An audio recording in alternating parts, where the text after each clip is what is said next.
Friends, ఒక duck చక్కెర బస్తాని తీసుకొని వెళ్తుంది. ఆ సంచి చినగడం వల్ల కొంచెం చక్కెర చీమ మీద పడుతుంది. సో చీమ టేస్ట్ చేస్తుంది. సో దానికి అర్థమవుతుంది ఇది చక్కెర అని. ఈ డక్ కూడా ఒక పీస్ షుగర్ చీమకి ఇస్తుంది, పాపం పోని అని.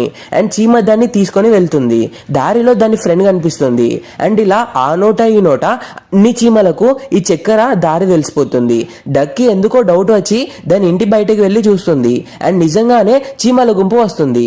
దాంతో డక్ భయపడిపోయి ఇంట్లో ఉన్న చక్కెర వస్తువులన్నిటిని కబోర్డ్ లో దాచిపెడుతుంది. అండ్ డోర్స్ కి టేప్ ని అతకబెడుతుంది. అన్నిటిని క్లోజ్ చేస్తుంది.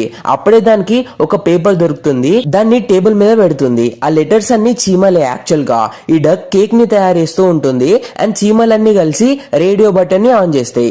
ఆ సౌండ్ విని డక్ అటు వెళ్తే చీమలు వచ్చి కేక్ ని తీసుకెళ్లిపోతాయి. అండ్ చీమలు ఒక పైప్ ని రెడీ చేసుకుంటే ఆ పైప్ ద్వారా స్వీట్ ని వాటి ఇంటి దాకా పాస్ చేస్తాయి. సో డక్ ఆ పైప్ ని కట్ చేస్తుంది. చీమలకి ఏం అర్థం కాక ఆ స్వీట్ సిరప్ ని మొత్తాన్ని వాటి ఇంటికి తీసుకెళ్లిపోతాయి. పాపం డక్ అనుకుంటూ ఉంటుంది, నీకు చక్కెర ఇచ్చి తప్పు చేశానే అని.